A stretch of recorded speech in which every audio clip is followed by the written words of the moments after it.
a lot of it is about the will and the vision behind it. I know it sounds a little bit trite, but one part of why we've enjoyed so much working with Southwark is they really have that vision and that will to deliver and move forward. And this is what we're interested in. We're here to build homes. We're not here to sit and take ages on a planning permission or hold a plot of land for years.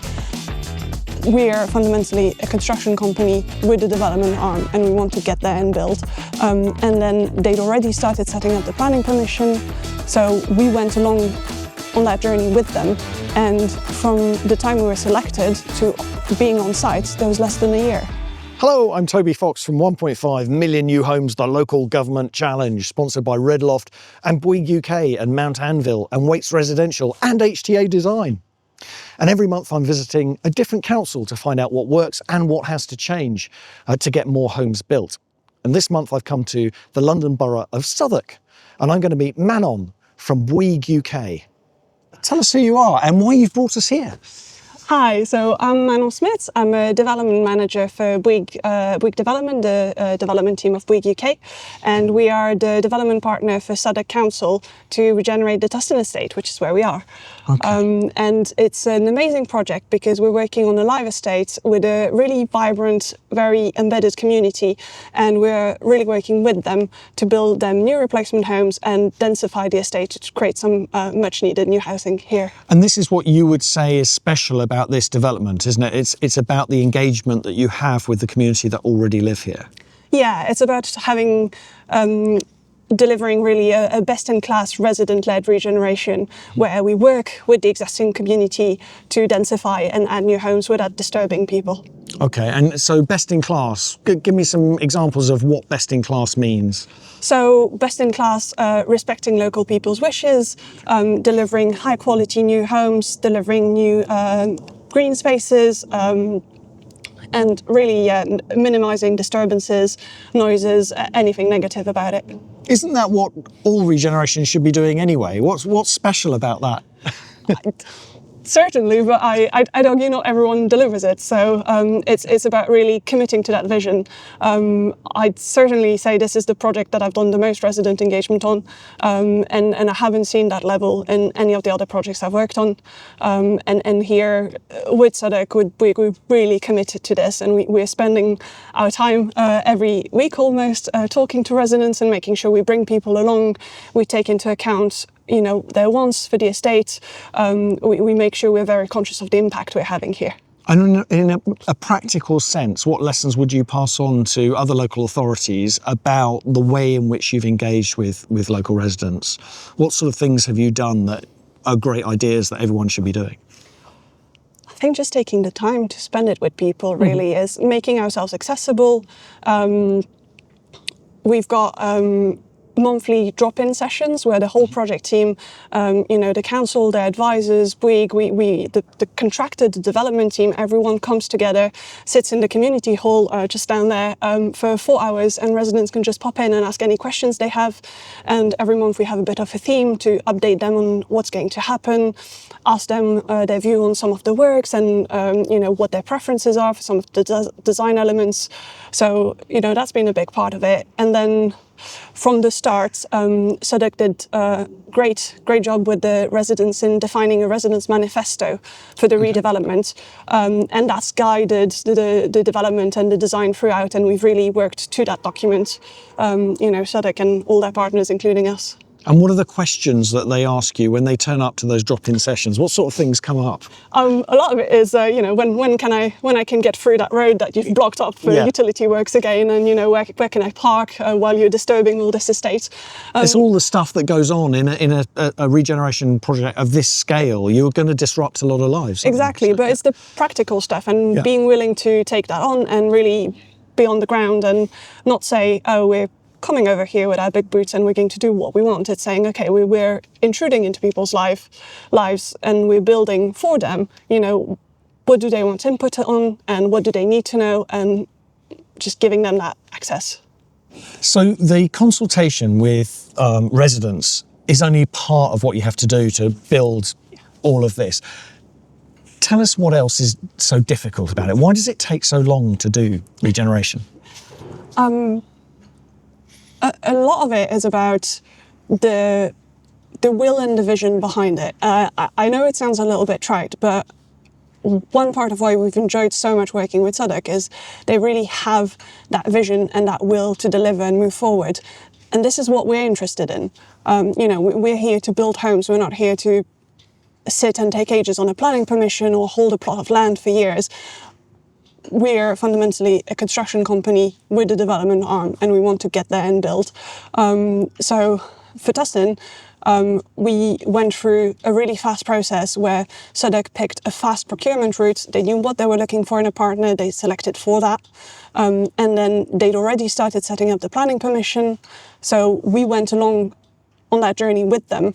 And from the time we were selected to being on site, there was less than a year, which is quite impressive. I don't think I've ever heard of that anywhere else. No, and it's not something we've had on many projects, but you can really see that political will to deliver, which helps move everything forward. In your opinion, why can't that happen more often? Well, I guess everyone's aware of the barriers to development currently. We've got a tangle of regulations with the Building Safety Act. We've got quite a complicated planning context.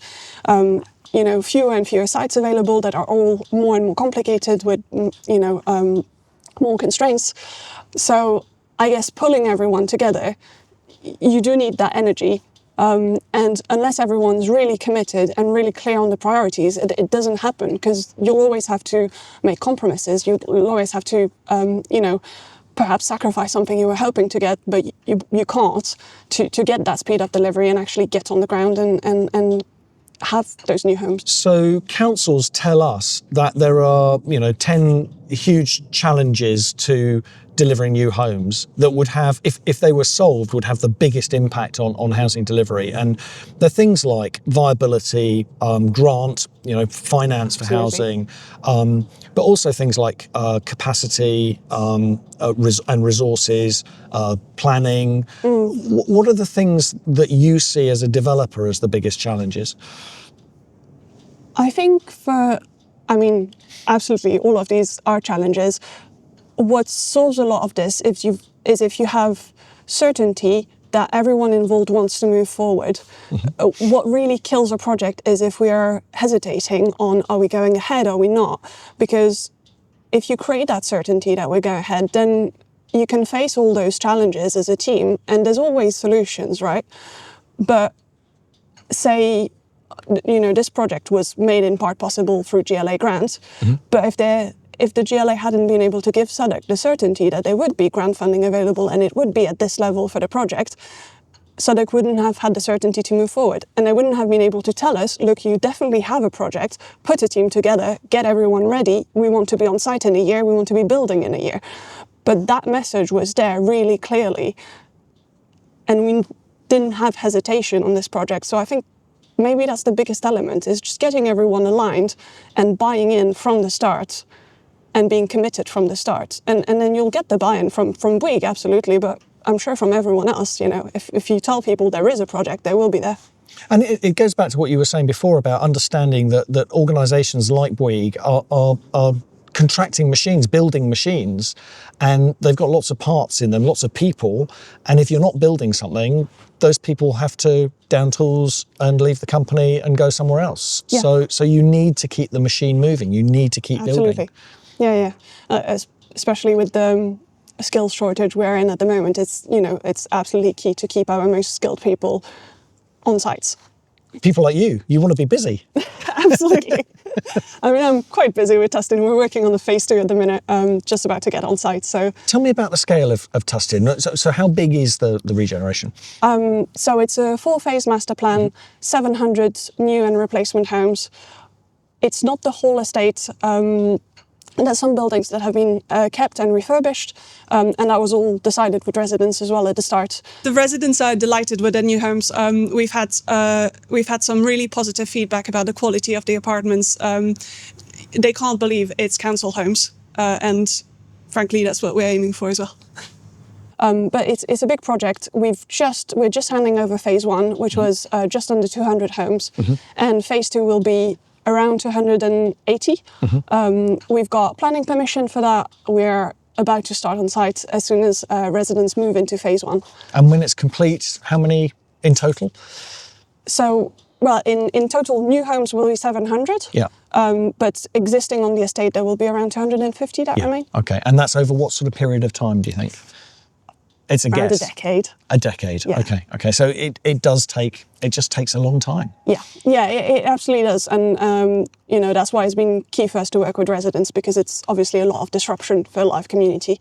But that's why that certainty is so important, because if you align everyone in the partnership from the start, then, we know where we're going and we're going there. Ironically, the details, I would say, you want to keep as flexible as you can, because talking about planning, for example, we've got an outline master plan for this, but it's outline and it needs to be that, because in 10 years, the context is going to change so much. We're on the Old Kent Road here. We're hoping we get the Bakerloo line extension at some point, but there's so much development going on. And that would mean you could go even more dense, right? You could build more homes on the same land, potentially. Let's see. That'll be a discussion with the planners, but yeah, absolutely. Okay, That's what we'd want to do. That was me prodding, but I tried, right? That's what we'd want to do, for sure. If you were to go back to the start of the whole project again and do it again, what one thing would you do differently? What have you learned? What's the learning? We'd want to get involved in the whole process even earlier, because Southwark started working on the outline planning permission and the detailed for phase 1 before bringing us on board. And actually, as a developer contractor, we're bringing a lot of expertise in planning permission and how to structure a project to make it deliverable, to make it future-proof, that we didn't quite get to feed into the master plan before it was submitted and approved. So we got to tweak some elements, but I would have loved to be involved maybe, let's say, even just 6 months earlier, but just being able to work in partnership with the whole design team and really shape the master plan up to be as robust as it could be. Manon, thank you very much indeed for your role in 1.5 million new homes. Yes, exciting. And thank you for the opportunity to talk about Tustin. Oh, no, it's a pleasure. So that's it from another episode of 1.5 million new homes, the local government challenge, sponsored by Redloft and by Bouygues UK and Waits Residential and Mount Anvil and HTA Design. But we're going to be back with more from the London Borough of Southwark in just a few days. So subscribe and hit like and you won't miss those episodes. And we'll look forward to seeing you there.